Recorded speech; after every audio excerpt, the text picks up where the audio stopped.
1188 berbunyi dari Aisyah radhiyallahu anha, beliau berkata, karena Rasulullah sallallahu alaihi wasallam idza qama min al-lail iftataha salata bi rak'ataini khafifatain. Bahwasanya Rasulullah SAW kalau bangun malam, beliau membuka sholatnya dengan 2 rakaat ringan. Diriwayatkan oleh Imam Muslim. Baik, hadits ini memberikan pelajaran, atau 2 buah hadits ini memberikan pelajaran kepada kita, ya pelajaran satu saja, yaitu pentingnya seseorang memulai sholatnya dengan ringan. Ringan sini maksudnya tidak mengagetkan langsung baca 100 ayat di rakaat pertama misalnya, ya.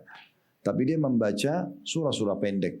Ada sebagian penjelasan ulama menyebutkan tentang sholat malam Nabi. Sholat malam Nabi ada riwayat yang pernah kita pelajari di pertemuan sebelumnya, itu adalah 11 rakaat gitu ya. Ada juga riwayat yang menyebutkan itu 13 rakaat. Nah 13 rakaat ini ulama hubungkan dengan hadis ini. Maksudnya 13 rakaat itu 2 rakaat ini dibuka dengan yang ringan. Nanti setelah itu baru beliau kerjakan 11 rakaat yang membaca surah yang panjang.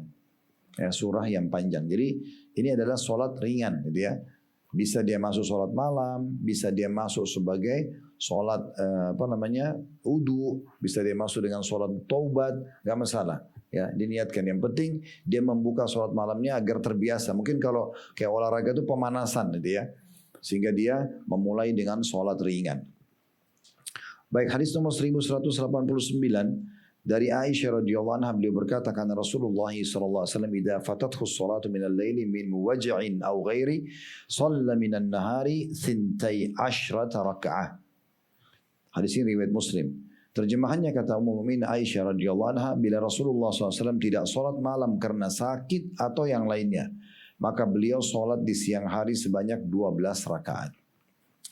Hadis ini memberikan pelajaran kepada kita, yang pertama kedudukan Aisyah radhiyallahu anha, karena beliau menceritakan kepada kita tentang sifat sholat malam Nabi ini.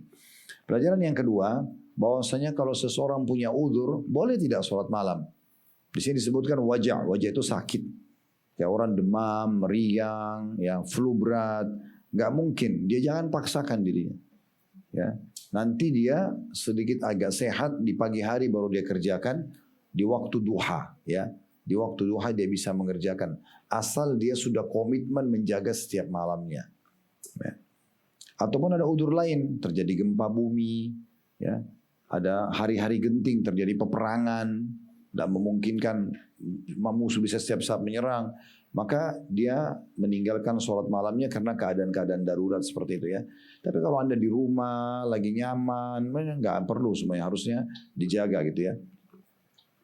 Pelajaran ketiga yang terakhir adalah kalau orang ketinggalan sholat malam 11 rakaat itu, dia boleh mengejar keutamaannya dikerjakan di waktu duha. Cuma ditambah 1 rakaat menjadi 12. Menjadi 12 rakaat. Ini dia di waktu duha berarti bisa mendapatkan pahala duha, dan dia sudah menggantikan sholat malam kita yang luput. Tapi ini syaratnya ya, kata sebagian ulama adalah kalau dia sudah terbiasa mengerjakan sholat malam itu. Jangan Anda jarang sholat malam baru mengatakan, saya kan tadi malam tidak sholat malam, saya mau sholat saja 12 rakaat. Ini orang yang sudah komitmen, sudah menjaga gitu ya. Ini sebagian ulama yang berpendapat begitu. Hadis nomor 1190 dari Umar bin Khattab radhiyallahu anhu, dia berkata, Rasulullah SAW bersabda, "Man nama an hizbi au an syai'in minhu faqara'ahu fima baina salatil fajri wa salatil dhuhri kutiba lahu ka'annama qara'ahu minal lail." Barang siapa yang tertidur sehingga dia tidak sempat membaca hizibnya. Hizib itu maksudnya ada di bawah peterangan ya. Di footnote di bawah nomor 726 adalah bacaan Quran atau sholat rutin yang biasa dilakukan oleh seseorang. Misalnya Anda biasa baca 100 ayat per malam ya, terus Anda ketiduran, tidak sempat baca gitu ya. Barang siapa tidur sehingga tidak sempat membaca hizib Al-Quran yang dia sudah rutin baca atau sebagian darinya, lalu dia membacanya di antara sholat subuh dan duhur, maksudnya di waktu duha, maka ditulis baginya seolah-olah dia membacanya di malam hari. Diriwayatkan oleh Imam Muslim.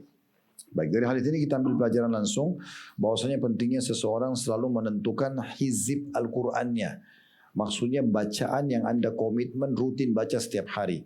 Setengah lembar, 1 lembar, 100 ayat, 200 ayat, itu 50 ayat terserah. Itu diistilahkan dengan hizib Al-Qur'an, ya. Pelajaran yang kedua, bahwasanya bisa saja seseorang lewat dari dia sholat malam. mungkin karena sakit, mungkin karena capek, mungkin karena ketiduran, itu bisa saja. Ya, tidak ada orang yang 100% hidup 80 tahun semuanya penuh dengan sholat malam.